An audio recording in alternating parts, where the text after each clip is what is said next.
In our earlier blog post, we have introduced the top basic figure of speech. In this video, I am going to introduce you another 10 special figure of speech that you should never miss as a student of literature. To read the article related to this, you can use the link below.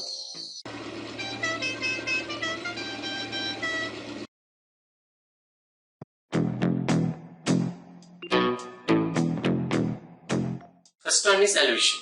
Allusion means indirect or passing references to other works of historical events. For example, Sally had that smile that is similar to Mona Lisa. Mona Lisa is the allusion here, which is a reference to a historical artifact. To get the complete sense of the sentence, one should know about Mona Lisa. Since everyone is familiar with the painting, they can imagine what Sally's smile really looked like.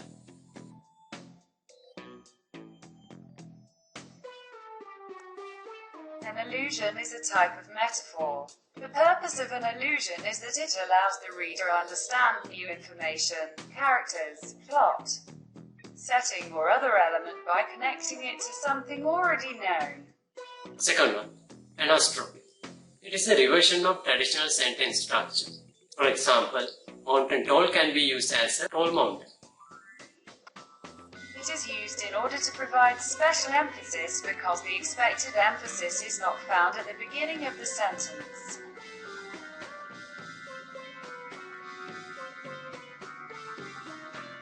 Third one, anthropomorphism. It is the giving non-human things human qualities. Mostly in children's stories we see the talking trees, animals and objects. For example, in the film of Beauty and the Beast, you see a candlestick cast as a major role. We should not contradict this with allegory, which animals are used to represent something vast.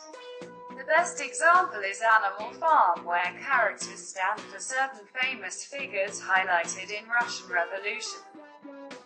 Next one is aphorism. Aphorism means using proverb-like statement of truth. It is a brief statement that expresses a general principle about life and usually only one sentence long.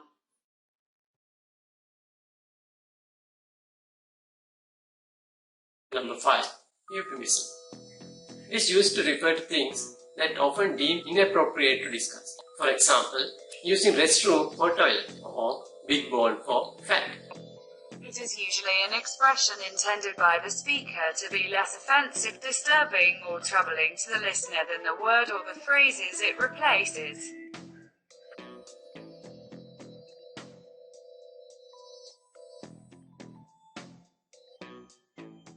Number 6.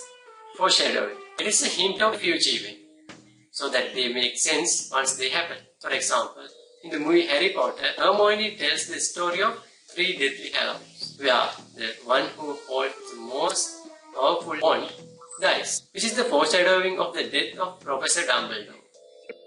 It usually expresses through the comments made by a narrator, events in the story, or sometimes the changes in the environment. Number 7. Irony. Irony means total opposite of something spoken, seen or act. Irony is seen in 3 different ways. First one, dramatic irony. Second, situational irony. And the third one is verbal irony. When the audience knows something that the character in the drama does not know. This creates suspense and keeps the audience engaged in. For an example, King Oedipus, who has unknowingly killed his father, says that he will banish his father's killer when he finds him. It is the opposite of what we expect will happen. For examples, a fire station catching on fire, or Bill Gates winning a computer in a contest, or Fiona the princess looks at Shrek the ogre and says, "Wow, aren't you the most handsome man I've ever seen?" Saying one thing, but meaning is something else. That is most of the time used to indirectly criticize something or to add humor to a situation. For an example, nice clean water you've got here, when standing on the edge of a polluted river. If we look at another example, in the film Mean Girls, one of the girls says to another girl, "I love your skirt, where did you get it?" after she left. She says, "That's the ugliest skirt I've ever seen." Number 8. Juxtaposition. Juxtaposition places two contrasting things together. For example, Prince and Pauper, or a baby with a machine gun. It is a literary device wherein the author places a person, concept, place, idea or theme to another with the purpose of highlighting the contrast between the two. For an example, in Paradise Lost, Milton has used juxtaposition to draw a parallel between the two protagonists, Satan and God, who he discusses by placing their traits in comparison with one another to highlight their differences. Number 9. Satire. Satire makes a statement about society through comedy or exaggeration. It is the use of humor, irony, exaggeration or ridicule to expose and criticize people's stupidity or vices, particularly in the context of contemporary politics and other topical issues.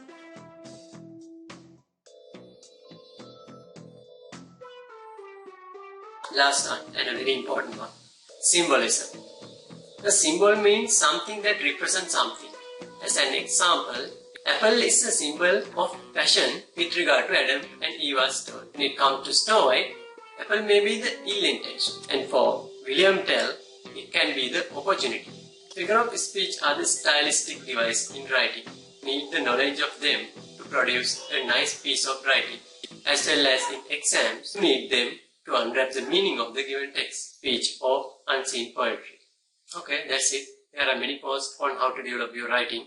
You can visit to our blog and read them. If you find this article is useful, please share it with your friends. If you are new, you can subscribe to our channel.